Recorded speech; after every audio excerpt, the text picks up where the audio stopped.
Hello ಕುಟುಂಬದವರೇ, so ನಾನಿವತ್ತು ಮೆಂತ್ಯ ಮುದ್ದೆ ಮಾಡ್ತಾಯಿದ್ದೀನಿ. ಮೆಂತ್ಯದಲ್ಲಿ ಬಂದು ತುಂಬಾ ಅತಿ ಹೆಚ್ಚಾಗಿ ಪ್ರೋಟೀನ್ ಇದೆ, ಫೈಬರ್ ಇದೆ, ಐರನ್ ಇದೆ, ಮೆಗ್ನೀಷಿಯಮ್ ಇದೆ, ವಿಟಮಿನ್ಸ್ ಇದೆ, ಸೊ ಆ್ಯಂಟಿ ಆಕ್ಸಿಡೆಂಟ್ ಕೂಡ ಇದೆ. ಸೊ ಇದು ಬಂದು ನಿಮಗೆ ಜೀರ್ಣಕ್ರಿಯೆಗೆ ಸಹಾಯ ಮಾಡುತ್ತೆ, ಮತ್ತು ಮಧುಮೇಹ ನಿಯಂತ್ರಣ ಮಾಡುತ್ತೆ, ತೂಕ ನಿಯಂತ್ರಣ ಮಾಡುತ್ತೆ, ಮತ್ತು ಹೆರಿಗೆ ಆದವ್ರಿಗೆ ಹಾಲು ಹೆಚ್ಚಾಗಿ ಉತ್ಪತ್ತಿ ಆಗುತ್ತೆ, ಮತ್ತು ಚರ್ಮ ಕೂದಲು ಲಾಭ, ಮತ್ತು ಕೊಲೆಸ್ಟ್ರಾಲ್ ಕಮ್ಮಿ ಆಗುತ್ತೆ, ಸಂಧಿ ನೋವು, ವಾತ ನೋವು, ಹಾರ್ಮೋನ್ಸು ಇನ್ಬ್ಯಾಲೆನ್ಸ್ ಇದೆಲ್ಲ ಕಮ್ಮಿ ಆಗುತ್ತೆ.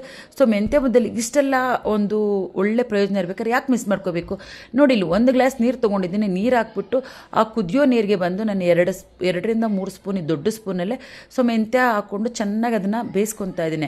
ಸೊ ಇದನ್ನು ಚೆನ್ನಾಗಿ ನಾವು ರೊಟೇಷನ್ ಮಾಡಿಕೊಂಡು ಒಂದು 5 ನಿಮಿಷ ಆಗಿ ಮುಚ್ಚಿಡಬೇಕು. 5 ನಿಮಿಷ ಇಟ್ಟರೆ ಸಾಕು, ಬೆಂದೋಗುತ್ತೆ. ಯಾಕೆ ಮೊದಲು ಕೂಡ ನಾವು ಪೇಸ್ಟ್ ಮಾಡಿ ಹುರ್ಕೊಂಡಿರ್ತೀವಿ ಮೆಂತ್ಯನ, ಹಾಗಾಗಿ ಬೇಗ ಬೆಂದೋಗುತ್ತೆ. ಸೊ ನೋಡಿ, ಇವಾಗ ಬೆಂದಿದೆ. ಸೊ ಅದಕ್ಕೆ ಬಂದಮೇಲೆ ನಾನು 1 ಸ್ಪೂನ್ ತುಪ್ಪ ಹಾಕ್ಕೊಂಡಿದ್ದೀನಿ. ತುಪ್ಪ ಹಾಕ್ಕೊಂಡು ಮತ್ತೆ ಅದನ್ನು ಸ್ವಲ್ಪ ಕೈ ಆಡ್ತಾ ಇದ್ದೀನಿ ಮೆಂತ್ಯ ಮುದ್ದೆನ. ನೋಡಿ, ಈಗ ಮೆಂತ್ಯ ಮುದ್ದೆ ರೆಡಿಯಾಗಿದೆ. ಸೊ ಇದನ್ನು ನೋಡಿ, ಬಿಸಿ ಬಿಸಿ ಇರಬೇಕಾದ್ರೆ ಊಟ ಮಾಡಿ ತುಂಬಾ ಚೆನ್ನಾಗಿರುತ್ತೆ ಮೆಂತ್ಯ ಮುದ್ದೆ. ಸೊ ನೋಡಿ, ನನ್ನ ಮಗಳು ಪ್ರೆಗ್ನೆಂಟು. ನನ್ನ ಮಗಳಿಗೆ ನಾನು ಇದನ್ನು ಸರ್ವ್ ಮಾಡ್ತಾಯಿದ್ದೀನಿ. ಯಾಕೆಂದರೆ ನನ್ನ ಮಗಳು ಸ್ವಲ್ಪ ಸೊಂಟ ನೋವು ಅಂತ ಹೇಳ್ತಾಳೆ. ಸೊ ಆ ಸೊಂಟ ನೋವು ಬರಬಾರ್ದು ಅಂತ ನಾನು ಇವಾಗಲೂ ಕೊಡ್ತಾಯಿದ್ದೀನಿ. ಮತ್ತು ಬಾಣಂತಿ ಟೈಮಲ್ಲೂ ಈ ಮೆಂತ್ಯ ಮುದ್ದೆನ ಕಂಪಲ್ಸರಿ ಕೊಡ್ತೀನಿ.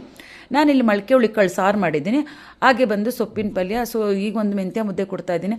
ನನ್ನ ಮಗಳು ಕೂಡ ಈ ಒಂದು ಮೆಂತ್ಯ ಮುದ್ದೆ ತುಂಬಾ ಇಷ್ಟಪಟ್ಟು ಕೂಡ ತಿಂತಾಳೆ. ಯಾಕೆಂದರೆ ನಮ್ಮನೇಲೆ ವಾರಕ್ಕೊಂದು 4ರಿಂದ 5 ಸಲ ಈ ಮುದ್ದೆನ ನಾವು ಯಾರೂ ಮಿಸ್ಸೇ ಮಾಡಲ್ಲ. ಅಷ್ಟು ಚೆನ್ನಾಗಿರುತ್ತೆ ಮೆಂತ್ಯ ಮುದ್ದೆ. ಹೆಲ್ತಿಗಂತೂ ತುಂಬಾ ಒಳ್ಳೆಯದು. ಇಷ್ಟೆಲ್ಲ ಔಷಧಿ ಗುಣಗಳಿರೋ ಒಂದು ಮೆಂತ್ಯ ಮುದ್ದೆನ ನೀವು ಯಾಕೆ ಟ್ರೈ ಮಾಡಬಾರ್ದು? ಒಂದು ಸಲ ಟ್ರೈ ಮಾಡಿ. ಸೊ ಇದನ್ನು ನಾನು ಯೂಟ್ಯೂಬಲ್ಲೂ ಕೂಡ ಹಾಕಿದ್ದೀನಿ, ಯಾವ ಥರ ನೀವು ರೆಡಿ ಮಾಡ್ಕೊಳ್ಳೋದು ಅಂತ. ಸೊ ನನಗಂತೂ ತುಂಬಾ ಇಷ್ಟ. ಸೊ ಯಾರೆಲ್ಲ ಒಂದು ಡಯಟ್ ಮಾಡ್ತಾ ಇರ್ತೀರಾ, ಹೆಲ್ತ್ ಬಗ್ಗೆ ತುಂಬಾ ಒಂದು ನಿಗಾ ಇಡ್ತೀರಾ, ಅವರು ಇದನ್ನು